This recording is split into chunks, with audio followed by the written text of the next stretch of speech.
Compartilhar.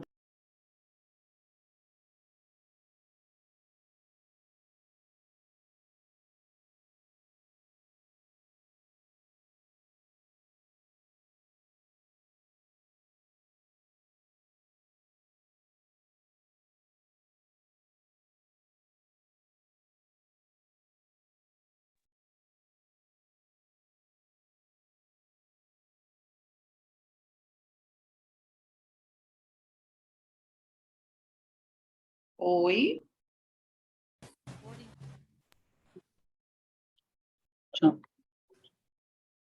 Bom dia, tudo bem? Bom dia. oi Edneia, tudo bem? Bom dia. Te Agora perturbando, sim. né? Logo cedo. Isso. A gente só está ajustando aqui, que é a outra pessoa que vai ficar acompanhando nessa sala, tá bom? Tudo bem. Enquanto isso, o pessoal vai Certo. chegando aí para a gente iniciar, ok? Marcos, Tá, você é aí eu quem quero, vai Edneia, mediar, né?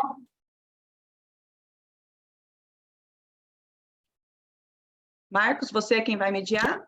Sim, professora, sou eu, Marcos. Tudo bem? Tá Bom bom. dia. Oi, Evanice. eu Você ia quero dizer? só testar os slides para projetar. Por onde é que eu faço aqui no Zoom? No Zoom, você vai compartilhar a tela também, a mesma orientação que a gente usa no Meeting.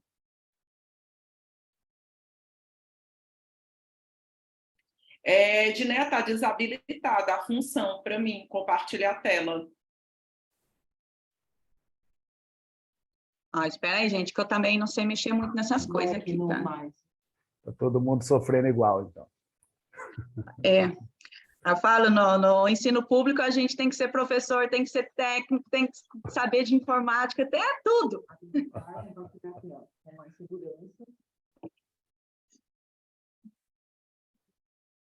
Compartilhar. Compartilhar a tela primeiro. Isso. Vê se agora dá certo, Evanice. Agora dá certo. Deixa eu ver aqui. Tu consegue visualizar? Sim, Sim. Ótimo, então. Vou minimizar aqui, tá certo? tá.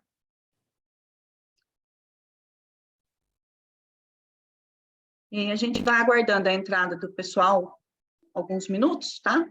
Ok. Não, tranquilo, tranquilo. Eu só estava preocupada mesmo com essa questão do compartilhamento, porque se desse problema, já sabe, né?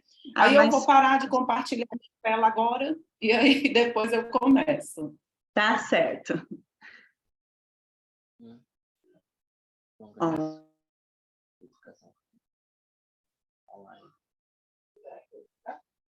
Amanhã.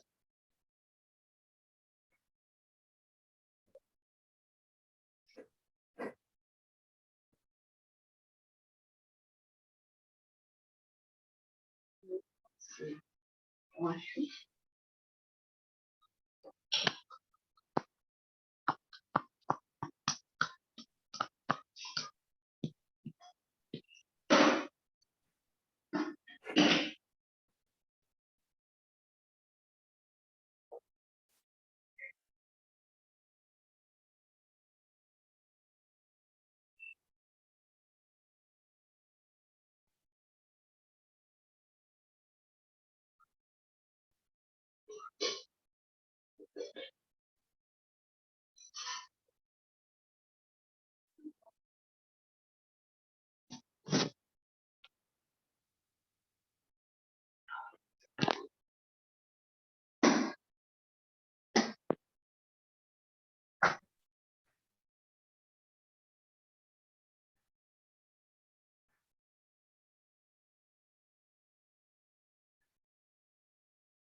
Bom dia.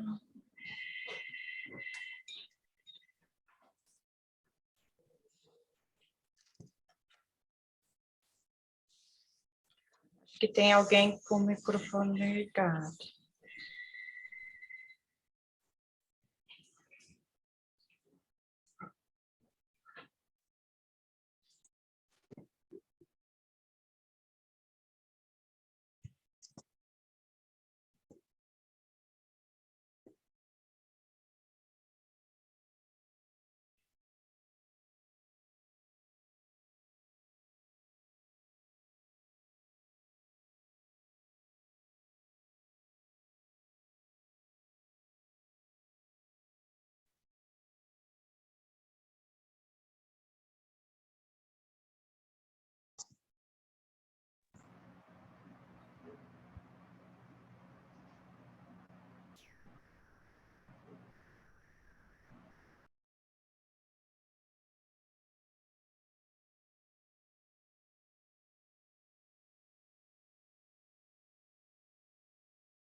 Bom dia, pessoal.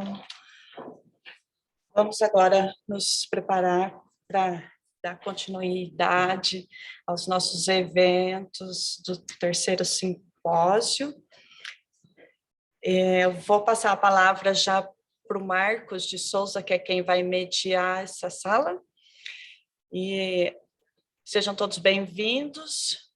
Já antecipo os agradecimentos à professora doutora Evanice, que se colocou à disposição para poder contribuir com essa temática tão importante e avisar os nossos acadêmicos e todos os participantes que em breve a gente vai colocar o formulário online, que é para lista de presença e emissão de certificado. Bom, então, bom evento a todos. Marcos, passo a palavra para você. Professora Evanice, seja bem-vinda ao FMS. Bom dia. Bom dia a todos. Gostaria de agradecer primeiramente a professora Evanice por estar fazendo parte desse terceiro simpósio de Educação Física e Saúde da região Centro-Oeste, através da UFMS. Gostaria de agradecer a professora Evanice, a professora Edneia também, que está coordenando os trabalhos, né? Primeiro, professor, eu vou tentar fazer um resumo do currículo da senhora e gostaria que a senhora me corrigisse se tiver algo errado ou acrescentasse algo a mais, tudo bem? A professora Evanice, ela é da Universidade Federal do Ceará, tem licenciatura em Educação Física pela Universidade Federal do Ceará, especialização em Fisiologia do Exercício pela Universidade Federal do Paraná, mestrado em Educação Física pela UNB, com bolsista CAPES, doutorado em Ciências Médicas pela Universidade Federal do Ceará, com bolsista CAPES, atua como docente desde 2010, coordenadora do curso de Educação Física da Faculdade Terra Nordeste, FATEM, coordenou o projeto multidisciplinar Fortaleça Sua Saúde, atualmente pesquisa sobre comportamento relacionado à saúde, duração e qualidade do sono, sintomas depressivos e ansiedade em escolas durante a pandemia do Covid-19, além de estar na supervisão de projetos de extensão. A palestra da professora hoje é duração do sono e atividade, relações e possibilidades de intervenção. Mais uma vez, muito obrigado, professora, pela participação e colaboração com a Universidade Federal. E a palavra está com a senhora. Muito bom dia. Bom dia. Eu também queria primeiramente agradecer, né, a Edneia pelo convite e parabenizar pela organização do evento, porque eu sei bem assim a complexidade que é organizar um evento motivar os alunos a estarem participando, e principalmente um evento que acaba sendo de cunho nacional. Então, você está mobilizando profissionais, mobilizando os alunos. Então, parabéns a todos que estão diretamente ou indiretamente envolvidos, né? Porque a gente sabe que tem muita gente por trás para que um evento desse possa acontecer. E, Marcos, você acertou tudo direitinho, aí o resumo do meu currículo, né? E aí, hoje de manhã, nós vamos conversar um pouco, né? Eu vou tentar compartilhar um pouco dos meus conhecimentos com vocês em relação ao sono, em relação à prática de atividade física, e eu acredito, assim, que seja uma temática interessante, porque a gente escuta muito, né, falar sobre o sono, e é uma temática que vem crescendo bastante. Então, eu vou compartilhar aqui os meus slides com vocês, a minha tela, tá? E aí, qualquer coisinha, Marcos, você me chama. Deixa eu abrir aqui.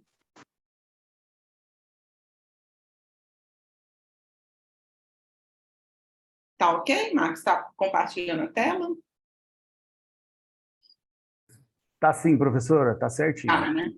Ok, então... Nossa, apareceu aqui. Ver. Certo. Então, vou estar conversando hoje com vocês, né? Primeiramente, resgatar algumas coisas sobre o sono e depois em relação à atividade física, à prática de atividade física e o que pode ser feito, né, em relação à prática de atividade física para a melhoria do sono. Então, assim, eu entrei nesse mundo do sono, né? Muita gente me pergunta, como foi que tu começou a estudar sobre o sono, né? Então, eu lembro que quando eu terminei o meu mestrado, que eu fui em busca do doutorado, eu já estudava, desenvolvia, né, projetos voltados para a saúde do escolar. Então, eu tinha um foco maior em crianças, adolescentes obesos, aptidão física, nível de aptidão física, e até então que, estudando, lendo, comecei a ver que o sono aparecia, ainda pouco, né? Isso foi em 2014, 2015. E aí eu mandando e-mail para vários professores, tentando uma vaga no doutorado, e encontrei um professor médico que estuda sobre o sono, né? Que eu gosto sempre de citar o nome dele, que ele é uma grande referência no sono, que é o Dr. Pedro Bruin. E aí ele aceitou esse desafio, né, de me orientar, fazer um projeto de intervenção voltado para a saúde, incluindo essa variável sono. E eu não conhecia nada sobre o sono, né? Quando ele perguntou para mim, você tem interesse? Eu disse, tenho interesse, né? E eu não sabia nada sobre o sono, e comecei a ler, comecei a estudar, e comecei a me envolver, e comecei a gostar bastante do assunto. Tanto é que eu terminei o doutorado e eu continuo, né, pesquisando sobre isso, não mais só em crianças, mas no adulto também, profissionais de áreas específicas. Então, quando a gente vai falar de sono, é importante a gente resgatar um pouquinho do que acontecia antes, né? Antes da nossa sociedade atual. Porque muitas vezes a gente fala, eu preciso dormir bem, eu preciso dormir mais, e aí nós acabamos presos nesse ciclo, né, de sono, que é dormir aproximadamente às 22 horas, acordar umas 7 horas, ter aproximadamente 7 horas de sono, né? Isso é o recomendado hoje para as pessoas da idade adulta. Só que quando a gente retorna antes da sociedade, né, industrial, lá no período da Idade Média ou até antes, existia o chamado sono bifásico, né? O que era esse sono bifásico? As pessoas, elas iam dormir por volta das 21 horas até as 23 horas da noite. E depois disso elas acordavam, né? Elas acordavam para fazer qualquer coisa. Elas acordavam para conversar, elas acordavam, né, os casais, para terem o seu momento de intimidade física. A igreja, né, também estimulava que fosse um momento de oração. E depois desse período, elas tinham novamente o segundo período do sono, que aí ia até o amanhecer do dia. Então, isso foi descoberto através de pesquisadores, né, pessoas que viviam nessa época, que eles sempre, quando estavam narrando algum acontecimento, alguma coisa, eles diziam, quando eu levantei do meu primeiro sono, quando eu voltei para o segundo sono. E aí os pesquisadores começaram a se atentar a isso, né? E ver que esse padrão, ele era comum, né? Esse momento de 2 sonos. E as pessoas, elas dormiam também, as famílias, muitas vezes juntas em um compartimento só. Então, por isso, esse momento de acordar e conversar com as pessoas, muitas vezes dar uma caminhada, ir até um bar, né? Digamos, se tivesse uma taberna nessa época, e aí eles retornavam para dormir. No entanto, com a chegada da Revolução Industrial, começamos a ter mudanças, né? E a primeira mudança que a gente pode citar aqui é o quê? A iluminação artificial. Nós vamos ver daqui a pouco quanto a luz ela influencia no nosso ciclo circadiano, né? No acordar e no nosso dormir. Então, essa iluminação artificial, ela contribuiu com que as pessoas ficassem, né, acordadas até mais tarde. E também teve a criação do despertador. Eu ia até procurar, mas eu não tive tempo. Quem foi o abençoado que criou, né, esse despertador? Porque às vezes a gente tem tanta raiva, mas que é tão útil para a gente nos dias de hoje, né? Hoje nós somos reféns de celular, nós somos reféns de agendas e de despertador. É difícil você encontrar alguém que diga que acorda espontaneamente, né? Levanta espontaneamente em determinado horário. Então, com essa iluminação, com essa criação do despertador e com a mudança de rotina, porque antes a vida ela era no campo. Então, as pessoas elas saíam, elas iam cuidar da terra, elas tinham esse tipo de vida. E depois, com a criação, né, das indústrias, eles já tinham que trabalhar uma carga horária X, tendo que entrar e sair da indústria naquele horário específico. Então, esse conjunto de acontecimento mudou o hábito de sono. Porque se eu vou dormir 10, 11 horas da noite, as chances de acordar às 2 da manhã para conversar durante 2 horas e dormir depois, para ter que acordar cedo, é muito pequena. É muito pequena essa chance de acontecer, né? Então, essa mudança no estilo de vida das pessoas, da nossa sociedade, fez com que as orientações e a nossa forma de dormir modificasse. Então, se por acaso você for uma pessoa, né, que acorda, assim, vai dormir 10 horas, aí acorda assim meia-noite, aí tem vontade, às vezes, de comer alguma coisa, ou levanta e depois retorna para a cama, se você não está fazendo isso com uma certa frequência, lembre-se que essa informação já vem dos nossos, né, antepassados, de toda uma descendência aí que tinha esse hábito. Existem, inclusive, pesquisadores, né, que eles tentaram fazer ensaios com pessoas de vida rural, isso na atual sociedade que a gente está vivendo, e eles conseguiram implantar e as pessoas se adaptaram facilmente ao sono bifásico, né? Então, é algo que a gente já vivenciava e por conta dessa mudança, nós não temos mais como vivenciar isso, né? Alguém, quando eu falo assim, 7 horas de sono, a pessoa diz assim, eu queria dormir pelo menos 4, eu queria dormir pelo menos 5 horas por noite, né? Então, tamanhos são os nossos afazeres, enfim, as coisas que nós precisamos dar conta. Então, quando a gente está falando desse sono, o que seria, né? O que seria o sono? Então, quando a gente vai estudar sobre o sono, a gente encontra vários conceitos. Não é algo batido que a gente já sabe o que é. Muitas vezes, quando a gente está em congressos, né, sobre o sono, sempre é comentado. Ainda não foi encontrado o botão que nos faz dormir e que nos faz despertar. Então, tudo que a gente fala sobre o sono tem uma margem ainda de erro, porque é um universo que cada dia se descobrem coisas novas, né? Então, ele não tem um conceito específico. Então, a gente pode ver o sono como um processo fisiológico, né? Que ocorre de maneira cíclica. A gente já vai ver um pouquinho dos ciclos, né? Do sono. e que acontecem em todo o reino animal. A gente pode ver também o sono como um processo natural, que é onde tem a redução da nossa consciência, das nossas atividades, né, corporais, ou até mesmo pegar um conceito, né, da Fundação Internacional do Sono, que ela traz o sono como um complexo, né, um processo biológico complexo que auxilia as pessoas a processarem novas informações.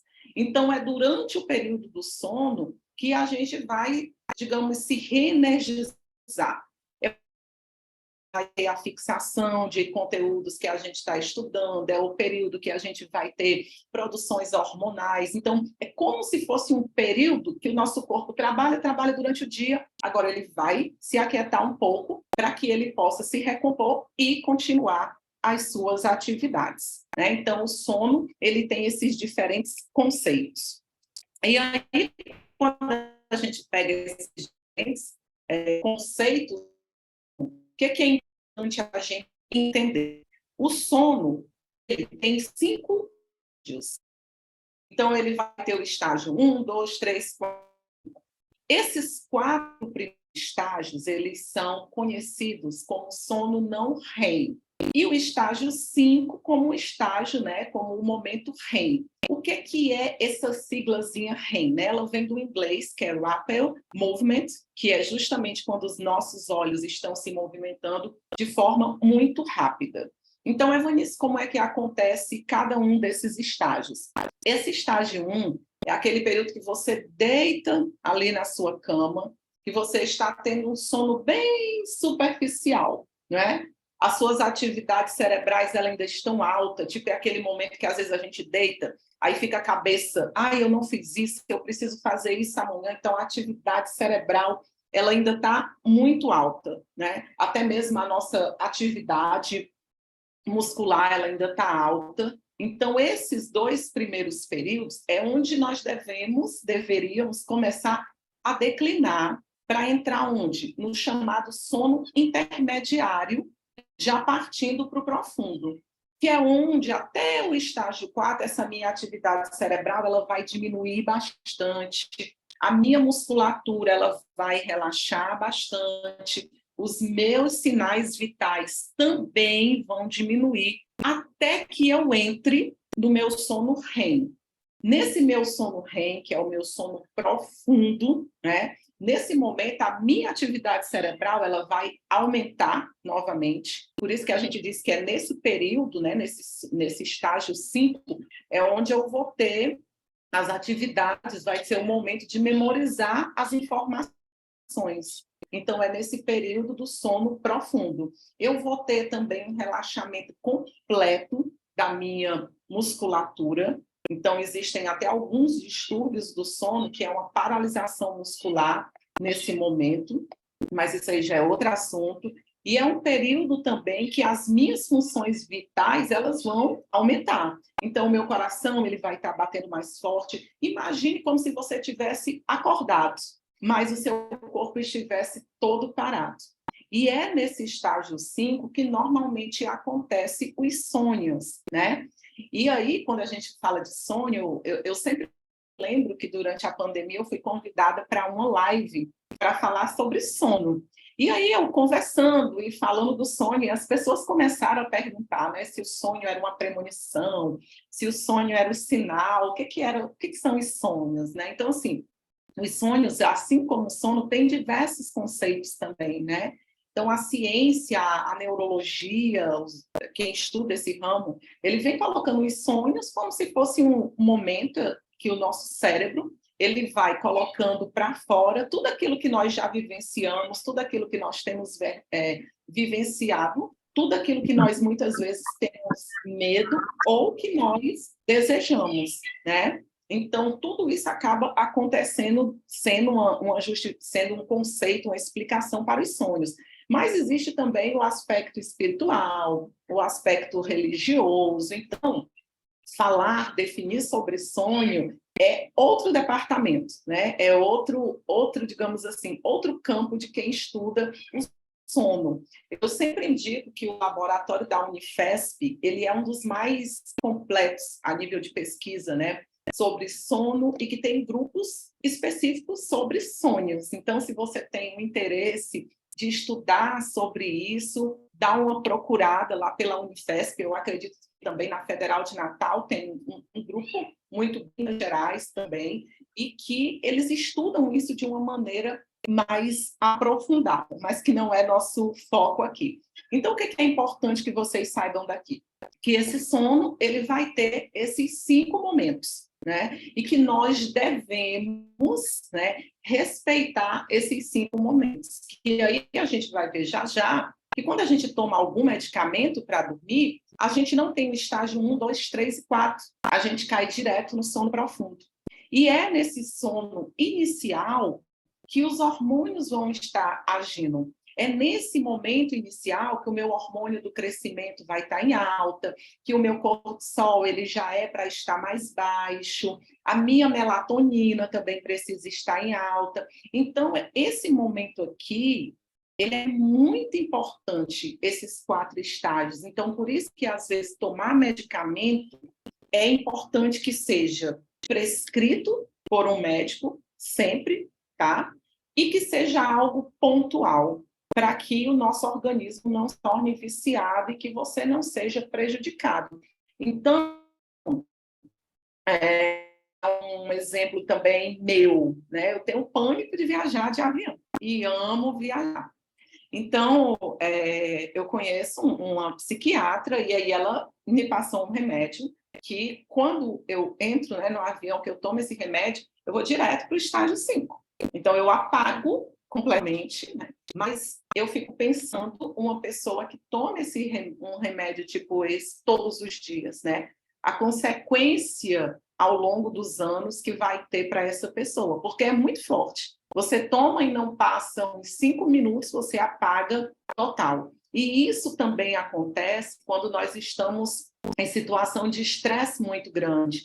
Então, às vezes, você está aí perto de terminar sua graduação, você está terminando aí seu mestrado, seu doutorado, você vai dormir tarde da noite e precisa acordar cedo, e se torna muito comum a expressão assim, eu apaguei, né? Então, isso acontece porque teu nível de estresse, teu nível de cortisol está muito alto, teu cérebro diz assim, meu Deus, eu preciso apagar essa criatura agora, para ela se recompor e ter amanhã mais um dia. E aí você entra direto nesse estágio 5, né? Sem passar pelos outros. E aí muitas vezes você dorme, aí você tem um sonho e você acorda, né? Às vezes isso acontece também durante o dia. Tem pessoas que elas têm uma vida muito exaustiva, muito estressada, e às vezes ela vai dormir ali à tarde, um instante, ela, nossa, já estava sonhando. Ela foi lá no estágio 5 muito rápido. Então, o interessante é que nós tenhamos essa consciência de buscar ter sempre os 5 estágios do sono. Então, nós temos, cada estágio desse, ele dura aproximadamente 90 minutos, né? Eu acredito que nós tenhamos uns 4, 5 ciclos por noite. Tanto é que sempre pela manhã a gente está nesse último estágio, por volta de 5 e pouco da manhã, é um período que a gente está no sono profundo, é um período onde a gente acaba tendo mais sonhos, né? E aí justamente para despertar nosso dia, que é quando vai para o nosso dia. E aí, quando a gente, né, vê esses estágios do sono, isso aqui são alguns hormônios que são, eu digo, que os mais citados quando a gente fala do sono, né? Principalmente quando eu falo do GH, que é o hormônio relacionado ao crescimento, né? Isso para os adolescentes é muito importante. Às vezes, a gente critica que o adolescente dorme demais, que ele só quer dormir. Mas ele precisa disso, e ele precisa de todos os estágios, né, do sono para ter essa produção do hormônio do crescimento. Então, eu vou até mostrar também para vocês algumas manifestações que tem do horário de início das aulas, que deveria adiantar um pouco, né? Por exemplo, vocês aí são o quê? Agora que está chegando 8 horas, né? Então, 7 horas da manhã, vocês já estavam acordados, o evento ia começar às 7h30. Então, é um horário muito cedo, né? Considerando que vocês foram dormir possivelmente após as 23 horas. Então, isso acaba gerando um déficit de aprendizagem, um déficit de atenção, uma inquietação, uma sonolência, e às vezes a gente não sabe, né? Imagino que a aula comece muitas vezes, tem, pelo menos aqui em Fortaleza, nas escolas, começa às 7 horas da manhã.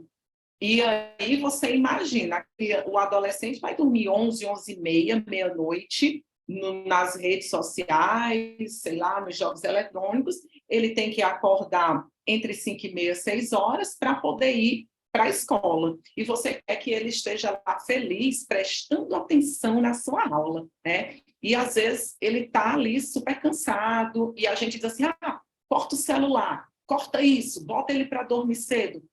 A nossa sociedade, ela não propicia mais isso, né? Eu fico pensando, tipo, Edneia tem um apoio aí, pessoas organizando o evento. Será que ela poderia se dar ao luxo de ontem, às 22 horas, 21 horas, já desligar o celular e se preparar para dormir, tendo um evento desse, né? Então, dificilmente a nossa rotina nos permite isso. Então, a gente precisa também respeitar essas características, que às vezes a gente critica bastante, quando alguém diz assim, eu estou querendo dormir, eu quero só um cochilo, e isso é muito importante para a nossa vida, né? Tinha uma médica, que ela também era do laboratório do sono, que ela dizia que às vezes estava dando aula no doutorado, era uma aula que começava às 13 horas, você imagina, né? Depois do almoço, e o pessoal estava morrendo de sono. E ela dava 15, 20 minutos para eles baixarem a cabeça e terem ali um pequeno cochilo. E que, para muitos, aquilo ali já era alguma coisa. Então, a gente precisa saber trabalhar com tudo isso, respeitar as necessidades, que eu digo fisiológicas. O sono é uma necessidade fisiológica nossa, tá? E aí a gente vai ter a serotonina também, a melatonina, que eu vou falar um pouco mais, por isso eu deixei em verde, a adenosina, e outros hormônios que, se nós formos nos aprofundar nisso aqui, teria que ter um especialista. Porque quem estuda sobre o sono, vai ter uma pessoa que se aprofunda na melatonina, vai ter uma pessoa que se aprofunda no consumo da cafeína. Então, são coisas muito específicas. Justamente por quê? Porque tem vários fatores interligados. Eu estudo sono no aspecto epidemiológico, mais no aspecto voltado para a saúde, essa ligação com a atividade física, mas que é importante que eu saiba tudo isso, tá? Então, quando eu vou falar aqui no caso da melatonina, o que é importante saber sobre a melatonina, né? Eu coloquei essa figura para deixar bem claro uma coisa, o que estimula e o que inibe essa produção de melatonina. Então, a melatonina, não adianta você ficar, eu vou comprar melatonina e vou tomar melatonina e tal. Não é bem assim o caminho, tá certo? Por quê? Para ela ser produzida, ela vai ser secretada lá pela glândula pineal, ok? Mas eu preciso dar um estímulo, ou seja, quando escurece, quando é noite, eu vou receber essa informação e minha glândula vai começar a secretar esse hormônio. E aí, esse hormônio, né, ele vai justamente interferir no meu metabolismo, ele vai começar a interferir também nesse momento que eu preciso tomar, que é o momento que eu vou dormir. E quando é pela manhã, quando chega, né, esse claro, a minha produção de melatonina já vai acabar diminuindo, porque a informação para o meu cérebro é o quê? É dia, então eu preciso me despertar, eu não posso mais estar em repouso. Então, alguns médicos, eles prescrevem melatonina, né, para algumas pessoas que, às vezes, elas têm uma disfunção na forma que essa informação chega, uma disfunção nos neurotransmissores, e aí eles prescrevem isso daí. Mas, como quase tudo na nossa sociedade, vira moda, né? Se você for para países como os Estados Unidos, acredito que Europa também, você compra melatonina na farmácia como se fosse qualquer outro remédio. E você toma aquilo ali, toma creatina para tudo, né? Então você acaba tomando essa melatonina. Mas, se você é uma pessoa que está tomando a melatonina, mas o seu quarto é a TV ligada, você dorme com o celular do seu lado, né? Eu acho isso muito engraçado quando as pessoas dizem assim, eu estava sem sono, aí eu fui mexer no celular. Ou seja, ela deu um tiro, assim, na estimulação cerebral dela. Porque a luz do celular, ela é pior do que a luz da televisão. E principalmente porque quando a gente está com o celular é aqui, né? Você usa o celular aqui, muito próximo. Mas Evanice tem os modos, né? Noturno, modo não sei o quê. Tem a luz de qualquer jeito. E até porque, vamos ser sinceros, você vai ver um vídeo, você vai ver uma rede social, você aumenta a luz daquilo ali.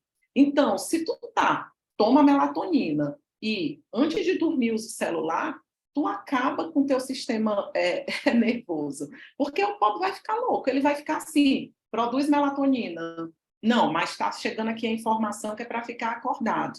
Então, por isso que quando a gente trabalha a higiene do sono, né, que é essa limpeza, não é a limpeza do sono em si, é a limpeza do meu ambiente, onde eu vou dormir, são os meus hábitos. Retira o celular pelo menos com 1 hora antes de você ir para a cama, né? Para essa luz não estar mais te passando nenhum efeito. Nisso eu não consigo. Começa pelo menos 15 minutos, 20 minutos, 25, até que isso vai se tornar um hábito para você, né? Claro, eu sempre digo e defendo o equilíbrio. Se eu estou em um momento de uma organização de um evento, se eu estou participando de alguma coisa e que eu não tenho como evitar, ok, vou tentar o máximo até onde dá. Mas em dias que eu não tenho nada de especial, por que que eu não posso guardar esse meu celular e eu preciso ficar ali, né? E aí isso acaba mexendo também com outros problemas que estão crescendo hoje, principalmente pós-pandemia, que é ansiedade, que é sintomas, né, de depressão. Então, tudo isso acaba sendo um ciclo vicioso, né? Então, muito cuidado com essa questão da melatonina, cuidado com esse estímulo que nós podemos estar fornecendo para o nosso cérebro antes de dormir, com o uso do celular. Agora, claro, gente, tudo também tem o lado da individualidade, né? Tem pessoas que às vezes adormecem facilmente assistindo uma televisão. Eu sou um exemplo, né?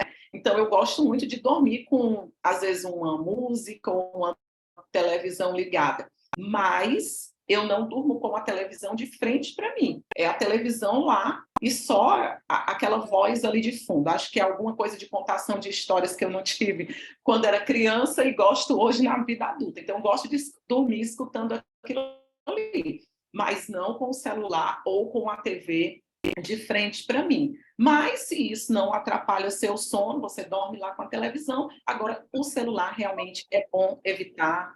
Oi? Oi? Eu acho que está com o microfone Pode ligado. continuar, Evanice. Ok. Alguém entrou aí, mas pode continuar. Certo. Então, assim, a gente só precisa ter esse cuidado, né, com o celular, que realmente é bem mais prejudicial. Vou passar aqui para o próximo. E esse daqui, ó, só a título de curiosidade, para mostrar para vocês como é que funciona, né, a melatonina e o cortisol. Então, o cortisol ele está muito relacionado a esse estresse, né, que nos faz justamente acordar. Então, 1 hora dessa, 9 horas aqui, meu pico de cortisol está alto, eu estou mais ativa e o meu nível de melatonina está lá embaixo. Se você me colocar agora em um quarto escuro, né? Eu já sou uma pessoa que, eu digo às vezes assim, que eu fujo dos parâmetros, eu tenho uma facilidade muito grande de dormir. Então, se você me colocar em um quarto escuro, colocar um colchonete, tiver um clima agradável, eu vou dormir facilmente. Então, minha produção de melatonina vai aumentar.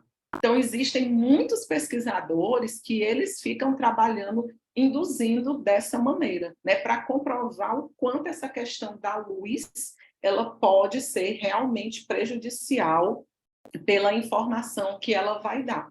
Então, durante a noite, a partir das 21 horas, meia-noite, 1, 2 horas da manhã, o meu pico de melatonina está alto.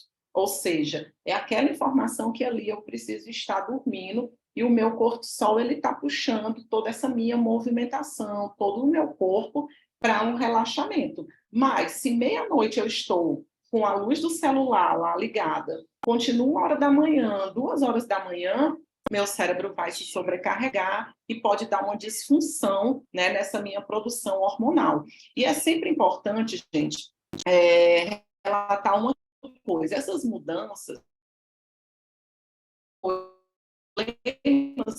acabam acontecendo no decorrer do tempo. Então, às vezes você diz assim, besteira isso aí, toda noite eu uso celular, eu não sinto nada, eu não tenho sonolência. Hoje você tem 18, 19, 20 anos, né? Daqui a pouco você tem 25, você tem 30 e você vai começar a sentir problemas. E aí, no dia que você for no neuro, ele vai resgatar os seus hábitos do passado, né? E a conta, ela sempre chega. Então, não precisamos hoje, aproveitar, faz bem também, mas tentar manter um hábito de sono bom para que futuramente você não tenha os distúrbios do sono, que são problemas difíceis e muitas vezes não tem cura, né? Você vai ficar sendo acompanhado à base de medicamento.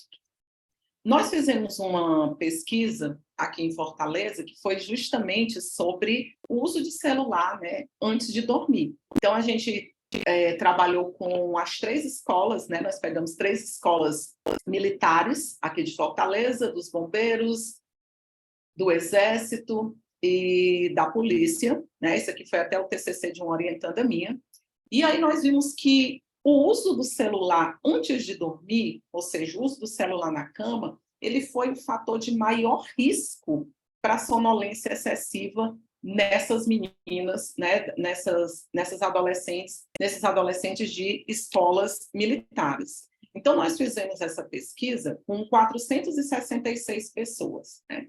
Então, a gente já vê aqui, eu deixei em vermelho, que a maioria, 63,4% desses adolescentes, eles usavam o celular antes de dormir.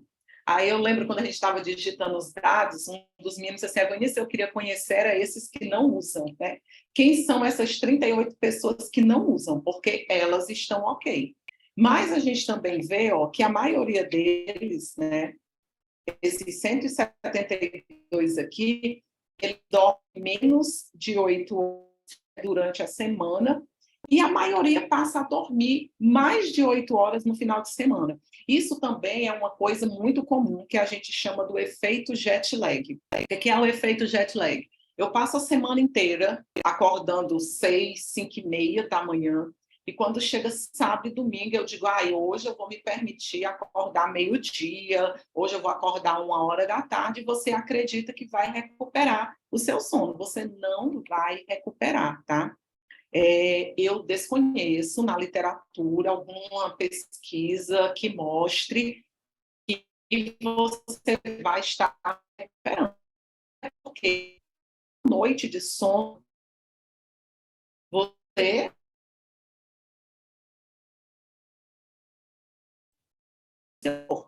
não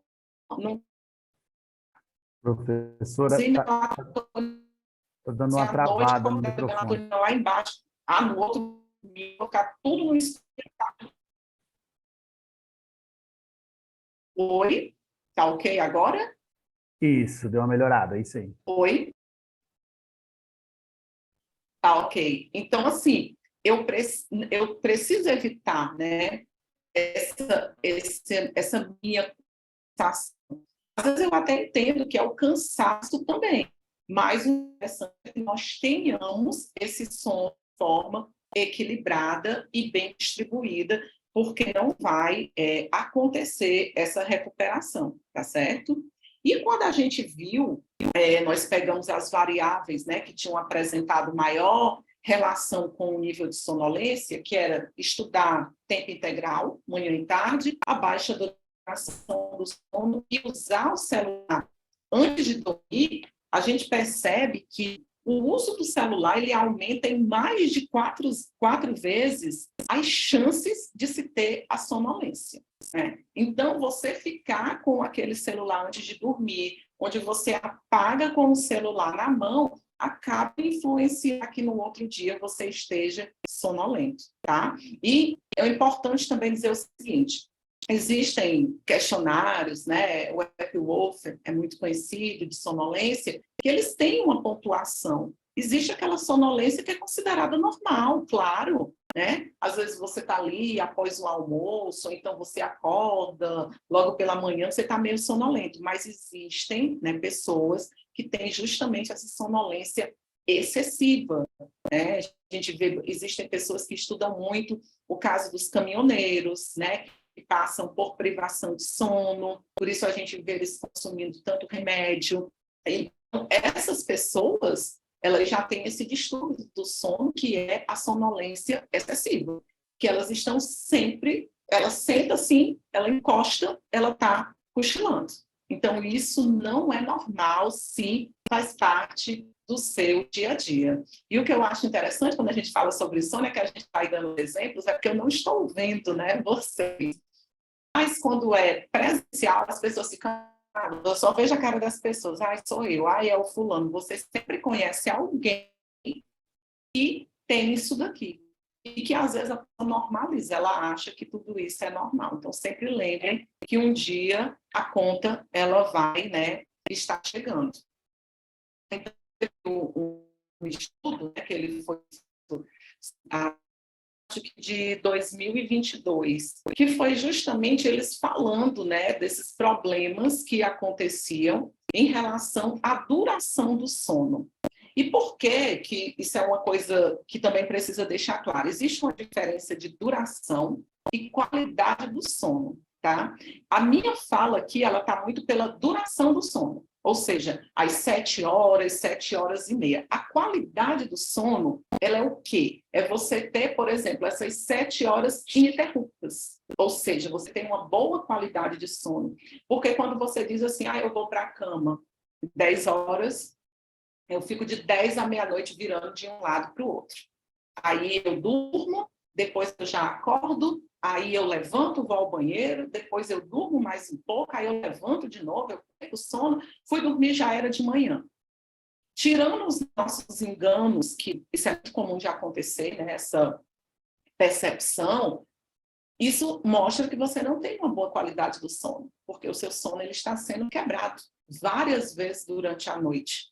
Então, quando a gente vai pesquisar qualidade do sono, a gente está preocupado com isso, em saber se você está tendo um sono longilíneo. No máximo que você levante uma vez para ir ao banheiro, ou às vezes se bebeu pouca água durante o dia, sente uma sede. Mas levantar demais durante a noite, despertar demais, isso mostra que a sua qualidade do sono está boa. Então, foi feita uma pesquisa, e nessa pesquisa, que foi a nível mundial, foi sobre a duração do sono, né? E aqui eu achei muito interessante, porque eles fizeram um mapa, né, do mundo, eles fizeram pesquisa, eu acredito que todos os países, né, aqui pelo menos os grandes países, e eles viram, né, os países que tinham maior duração de sono e os países que tinham a menor duração do sono. O Brasil, ele está até na média, né, ele está aqui com 7 horas de sono, 6 alguma coisa, horas de sono, isso independente de região, porque tem os fatores que influenciam.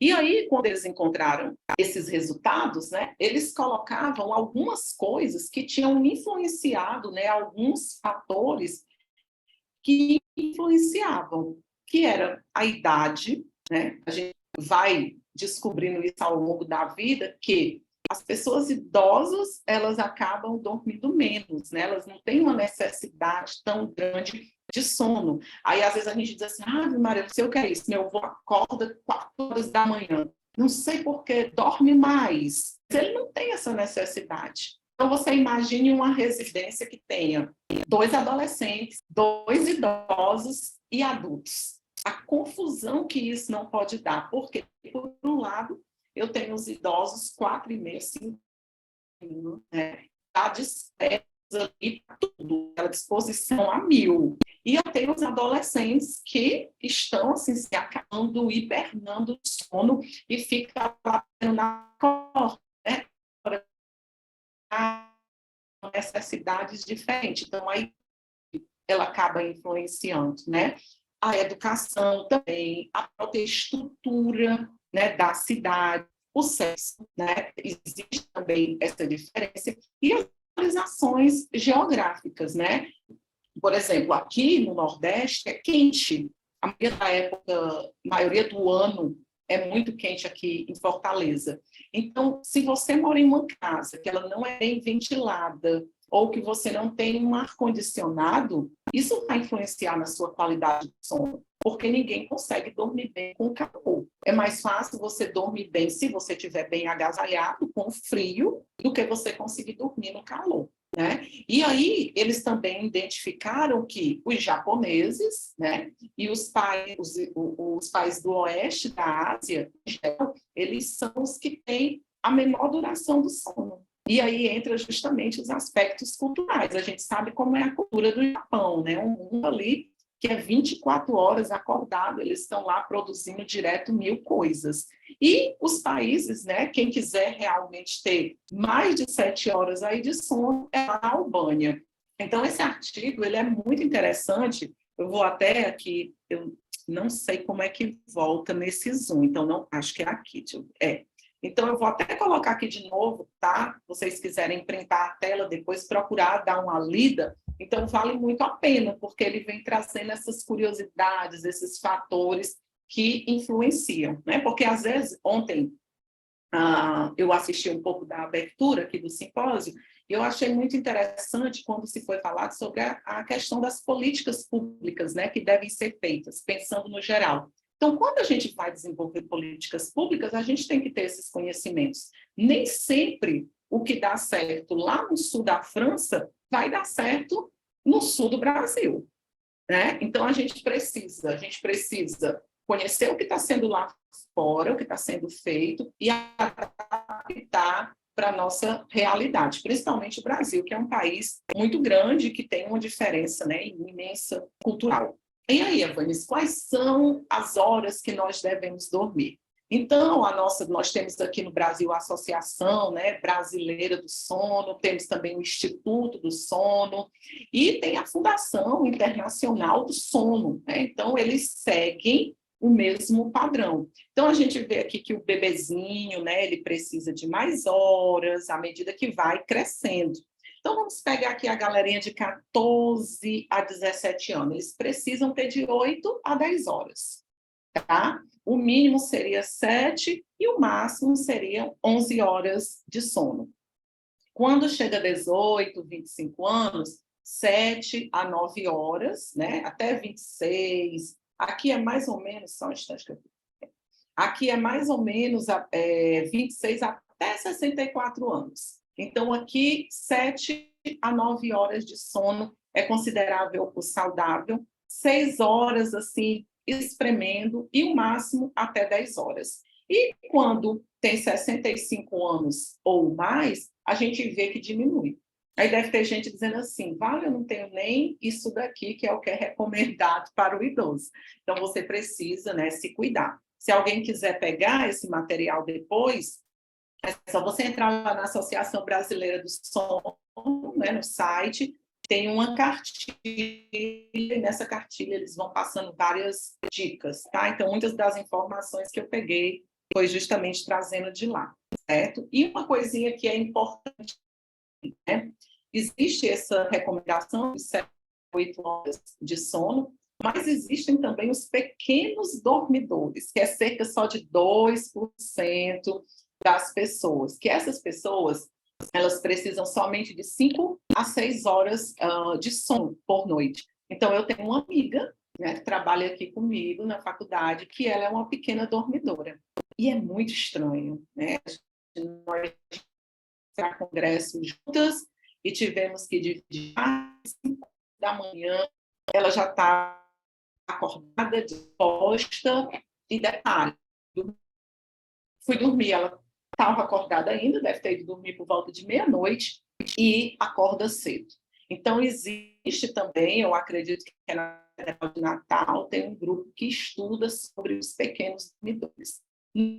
Muito sobre isso, né? E também as consequências que essa privação de sono possa ter. Tanto é que existem muitos alunos, né, em doutorado que pesquisam até os efeitos dessa privação do sono através da prática de atividade física, né? O quanto diminui a resistência, o quanto diminui a força. Claro que alguns desses estudos, a maioria, digamos, são feitos em laboratórios, né? Porque a gente induz, a gente fica estimulando lá o ratinho, por exemplo, a ficar acordado. Ele não pode dormir de jeito nenhum para a gente poder fazer o teste e ver o que é que essa baixa duração, essa privação do sono pode causar para a pessoa. E existe, por outro lado, os grandes dormidores, que também é cerca de 2%, que são pessoas que elas estão dormindo 10, 11 horas por dia, tá? E é claro que sempre o asterisco, o adolescente, se ele tiver lá às 10 horas dele, 11 horas, ele não é um grande dormidor. É uma fase da vida que precisa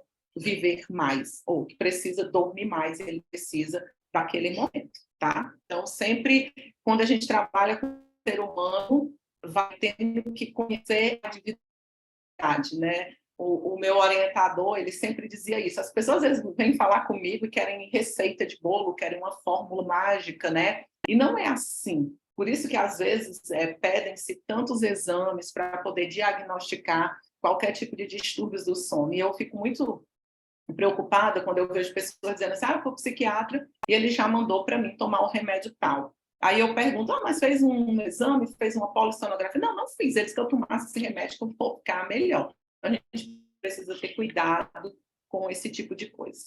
Bom?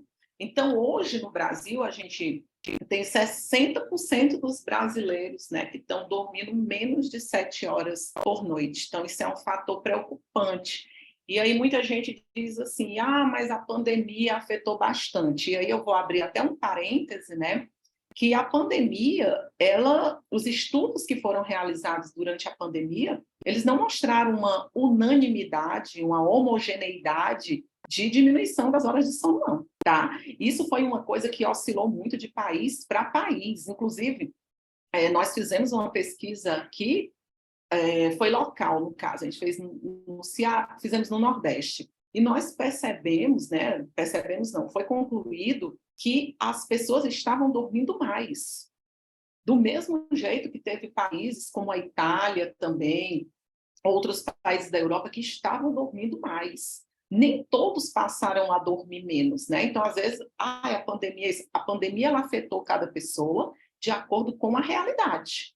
Se você, por exemplo, nós professores que continuamos ministrando aula, que continuamos preparando o nosso material, nós não tivemos um tempo de, tipo assim, a ociosidade. Pelo contrário, foi um tempo que a gente trabalhou bem mais do que no presencial. Então, a pandemia ela afetou, mas foi um afeto diferente de acordo com localização e respeitando essa individualidade. Mas, no Brasil, a gente vem percebendo isso e muito dessa diminuição de sono, ela também está associada com a ansiedade. E aí, sim, a gente pode afirmar que a pandemia teve um efeito maior, porque a maioria das pessoas elas entraram numa crise existencial, né?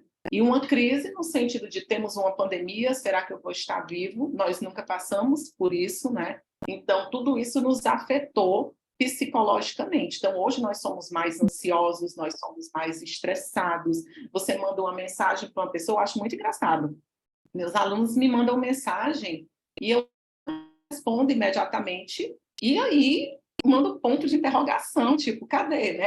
Vai responder? Eu fico, gente, isso é uma coisa que às vezes eu faço com um amigo, uma pessoa que eu tenho muita intimidade. Então, isso está deixando as pessoas ansiosas, né? E se eu sou uma pessoa muito ansiosa, possivelmente as minhas chances de dormir bem, ela acaba sendo bem menor, né? Então, é uma coisa que acaba se ligando à outra. E foi feito também um estudo, né? Esse daqui, cadê o ano? Não está aqui, mas ele também, se eu não me engano, ele é de 2022, né? Que ele fez justamente sobre a qualidade da população, qualidade do sono da população do Brasil. Foi um estudo também feito, né, com pessoas de todas as regiões do Brasil sobre a qualidade do sono, tá? Que não é só a duração do sono. Era uma pesquisa online, né, com pessoas adultas, utilizaram, que é um que é muito indicado para quem quer pesquisar sobre a qualidade do sono, um total de 2.600 adultos, e eles identificaram o quê? Uma baixa qualidade do sono, né? Uma prevalência de baixa qualidade. Então, isso se torna mais preocupante ainda, porque você imagina, dorme pouco, tem baixa qualidade do sono, né? Porque às vezes a pessoa diz assim, eu durmo 6 horas, mas eu durmo direto, eu não caio logo no sono profundo, eu não fico com muitos pensamentos, não demoro tanto para dormir. Ok, vamos tentar aumentar um pouco, vamos trabalhar aquilo ali, mas não é dos piores casos. Mas quando eu pego a pessoa que ela dorme pouco, e esse pouco ela fica acordando de forma frequente durante uma noite de sono, então isso já pode indicar algum problema, né, de distúrbios do sono. Isso, gente, sempre bato nessa tecla, tá? Isso é se tornar frequente.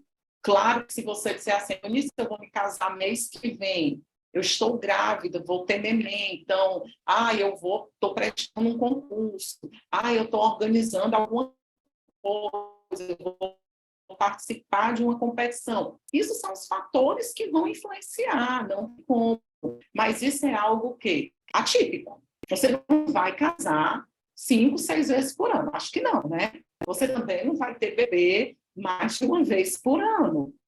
Então, se isso se torna frequente na sua vida, aí você deve sim procurar um médico para evitar, né, problemas maiores. Então, aqui, eles encontraram as chances, né, das mulheres são maiores de ter essa baixa qualidade de sono. As pessoas da região, né, centro-oeste, mas se a gente for ver aqui, sudeste também, o sul do país, né, nordeste também, todos estão com uma chance maior do que um de ter a qualidade ruim do sono, né? Então, as pessoas também que têm insônia acabam tendo essa chance maior de ter essa ruim do sono. Então, realmente é um problema que é sendo no Brasil.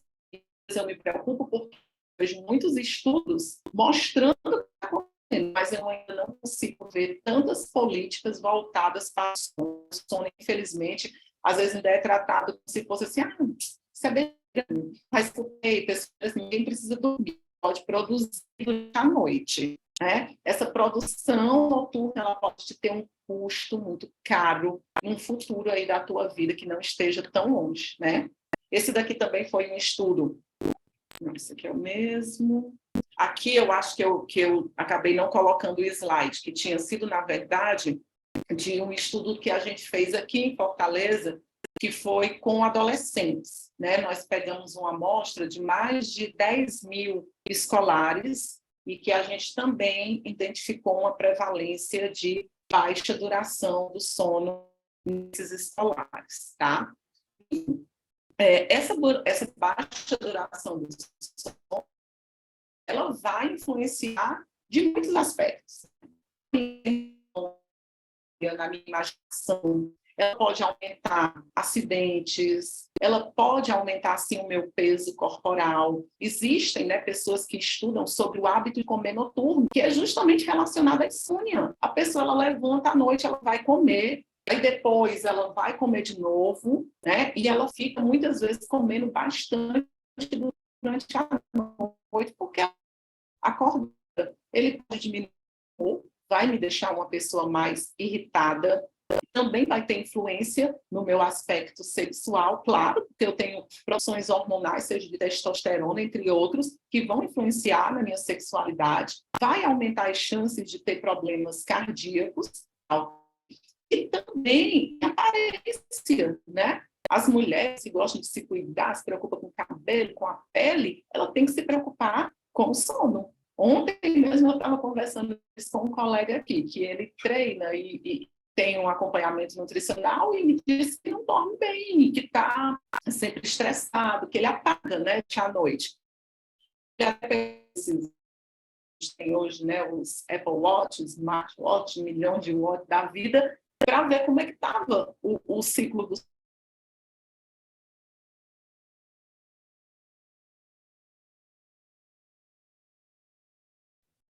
Professora, travou aqui.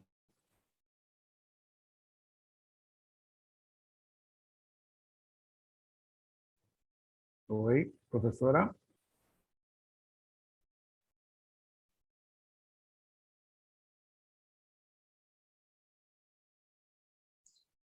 Vamos aguardar um pouquinho, deve ser falha na conexão. Enquanto isso, pessoal, vai assinando a lista de frequência.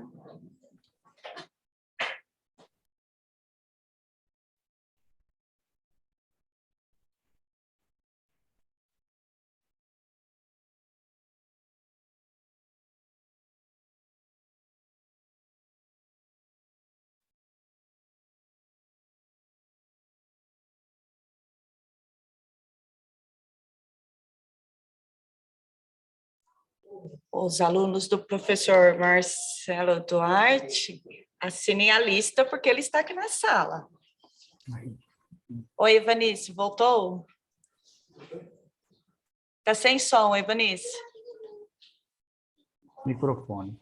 Acho que teve um probleminha aqui de internet. Tá Tá me falhando escutando? um pouco. Sim. Tu tá me escutando? Sim. Sim, Oi? professora. Sim, Ok, agora então sim. vou compartilhar de novo aqui os slides, tá ok? Fica tranquila, isso é comum. Então,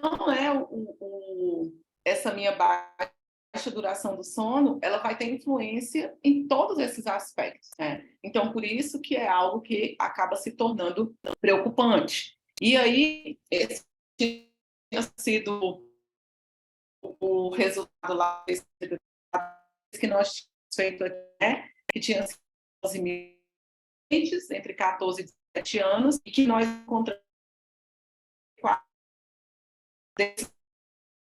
essa curta duração de sono, e que a maioria deles utilizavam o celular antes de dormir.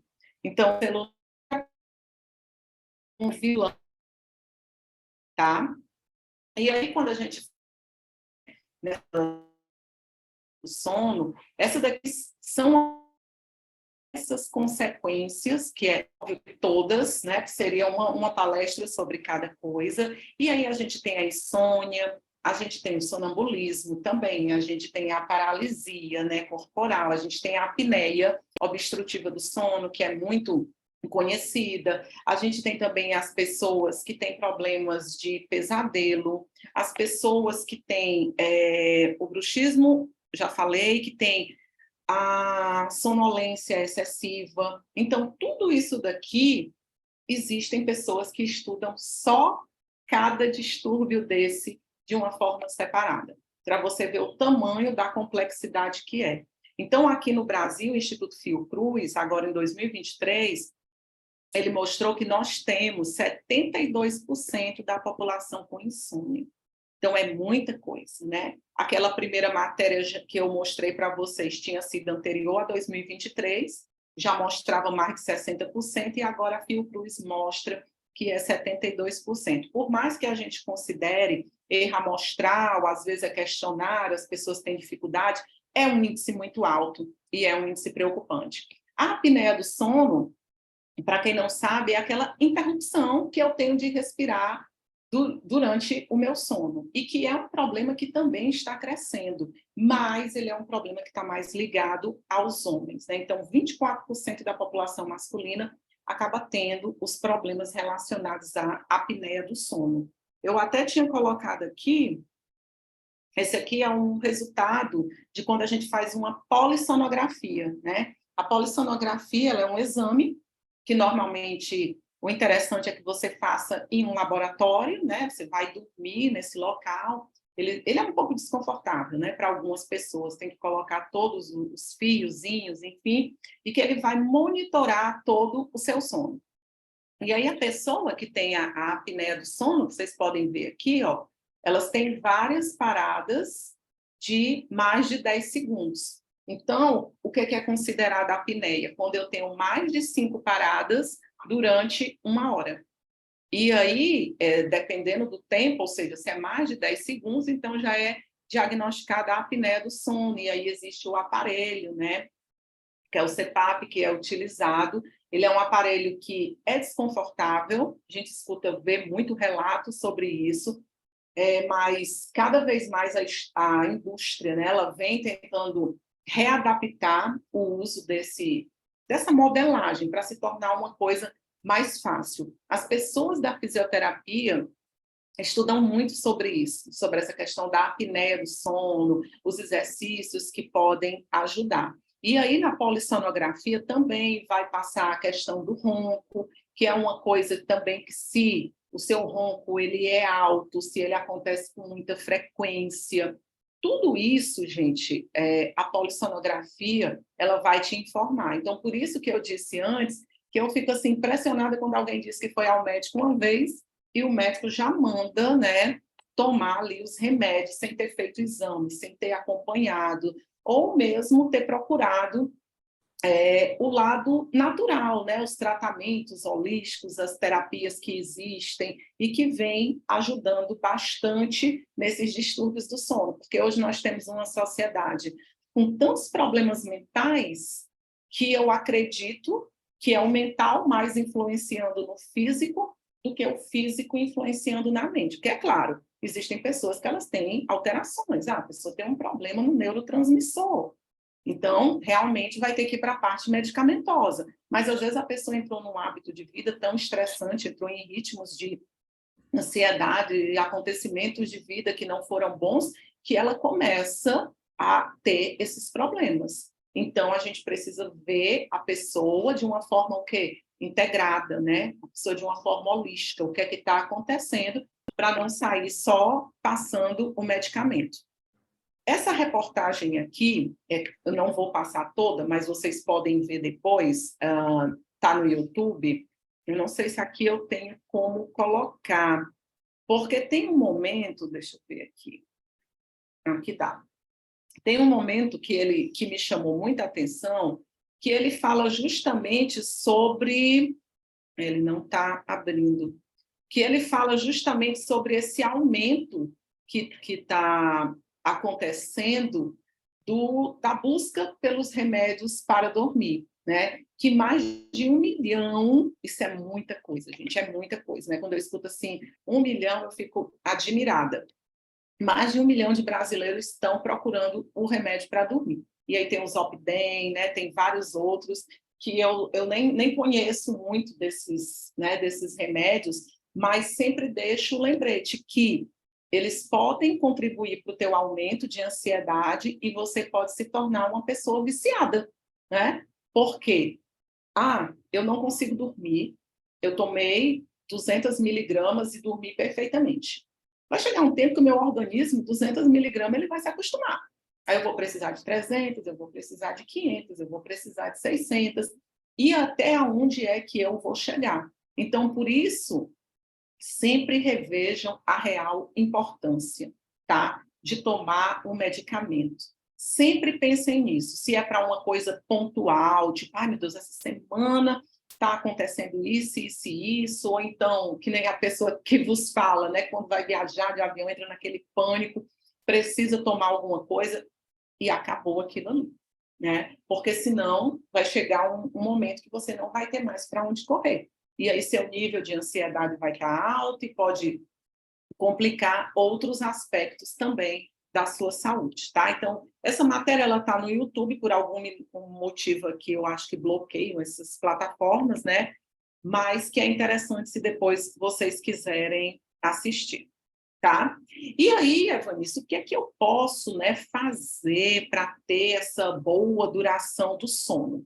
A Associação Brasileira do Sono, ela traz várias recomendações, mas eu resumi aqui algumas coisas, né? Que o primeiro é você se conhecer.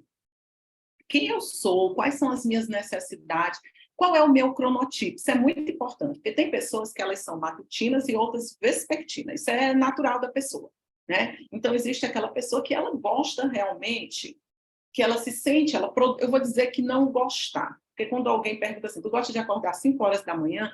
É difícil, né? A gente dizer que gosta. Mas você acaba produzindo mais pela manhã. Então, quando eu acordo 6 horas da manhã, eu produzo mais, eu consigo estudar melhor, eu tenho mais capacidade, né, cognitiva para as coisas, então talvez você seja mais um indivíduo vespertino. E tem aquelas pessoas que elas produzem mais no período da noite, elas têm uma maior facilidade para se concentrar nesse período da noite. Quando eu falo à noite aqui, gente, não é 2 horas da manhã, 3 horas da manhã, não, tá? Aquela pessoa que 7, 8, 9 da noite, elas conseguem estudar bem, elas têm uma fixação melhor do conteúdo. Então, isso é importante você se conhecer. Porque se você é uma pessoa vespertina, você pode se dar o luxo de dormir um pouco mais tarde, porque seu organismo precisa daquilo ali. Se você é matutino, então você vai dormir, se dá o luxo de dormir mais cedo, porque você precisa acordar mais cedo, né? Outra coisa também importante, porque sempre é recomendado, faça atividade física. A gente vai ver já que ainda não existe assim um padrão do que realmente deve ser feito o horário da atividade física, porque isso depende de pessoa para pessoa, né? Uma vez a gente estava numa reunião aqui do Laboratório do Sono, e a doutora Veralice, ela é neurologista, e ela trabalha mais com idosos. E aí ela falando sobre a hidroginástica, que era bom no período até umas 17 horas, 18 horas, né? Ela estava falando algo assim. E aí eu lembro que eu me meti lá na discussão e disse assim, doutora Veralice, pois eu, né, ainda não sou idosa, mas para mim, fazer atividade física à noite de alta intensidade me dá mais sono. E, às vezes, fazer uma atividade física mais moderada me deixa mais elétrica. Aí ela olhou assim para mim, ela, oh, meu Deus, esse pessoal da educação física precisa estudar mais sobre a atividade física e o sono para ver o que é que a gente vai encontrando de efeito, né? Porque o pessoal da medicina não estuda isso.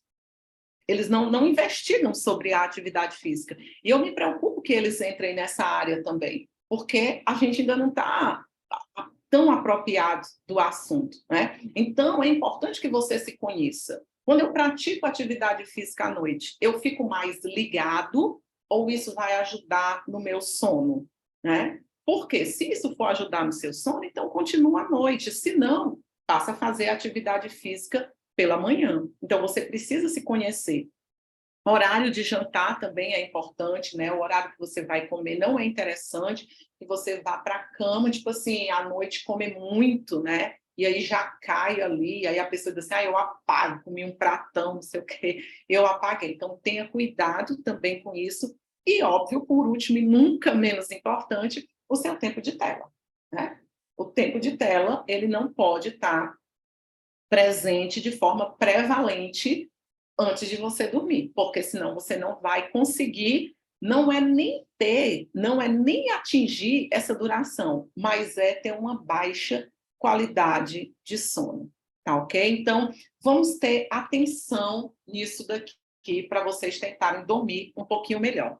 E aí, quando a gente está falando do sono, né, a gente viu essa parte inicial do sono, a gente entra estou olhando o tempo aqui, porque eu falo muito. A gente entra nessa parte da atividade física, né? E aí todo mundo recomenda atividade física para tudo, e aí a gente precisa ver um pouquinho que é atividade física, que duração, o que é que os órgãos, né, que estudam sobre o sono vêm colocando. Então, a atividade física, né, eu peguei esse conceito do guia, né, que nós temos agora, brasileiro de atividade física, que eles vêm colocando justamente como os movimentos voluntários, né, do nosso corpo, que tem um gasto energético acima do repouso e que vai promover a interação social, ambiental, que pode acontecer de diferentes momentos, que essa sempre foi uma dificuldade para investigar nível de atividade física, né? Às vezes a pessoa faz 1h30 de treino pesado, intenso ali, força, o resto do dia sentado.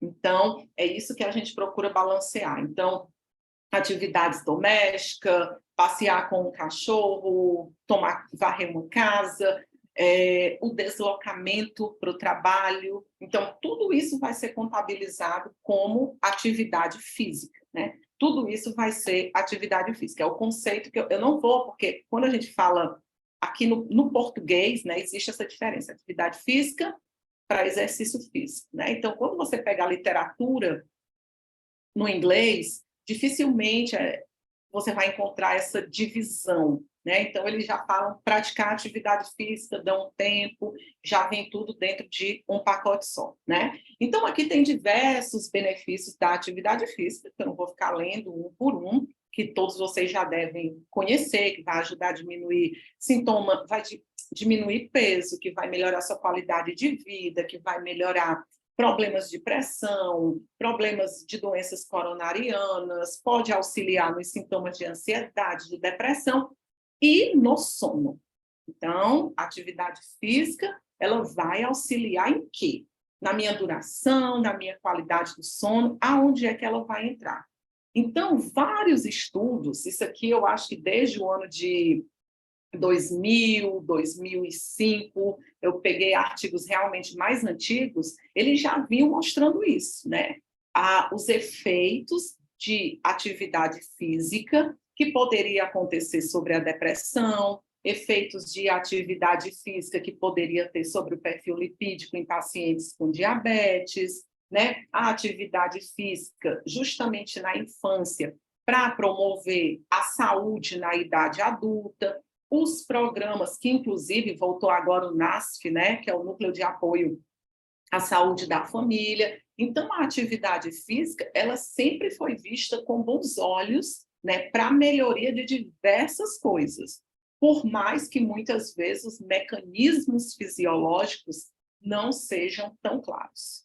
Porque quando você vai estudar atividade física, no olhar da fisiologia, o assunto, né, se aprofunda bastante. E aí, existe essa pirâmide, né, da atividade física, é lá de uma universidade de Missouri, nos Estados Unidos. Então, ele fez uma pirâmide que eu achei bem legal, eu acredito que tenha sido de 2018, eu não coloquei a data aqui. E aí ele coloca na base coisas que nós devemos fazer no dia a dia, né, as atividades diárias, de ser criativos, de tentar andar a pé, de caminhar com um animal de estimação, de ir até um supermercado, porque muitas vezes, que aí é outro problema, mas esse não é meu assunto, existe a questão da pessoa não gostar de praticar atividade física. Isso é um grande problema. A pessoa sabe que é importante, mas ela não pratica atividade física. Então, a gente precisa, pelo menos, estimular que as pessoas sejam ativas.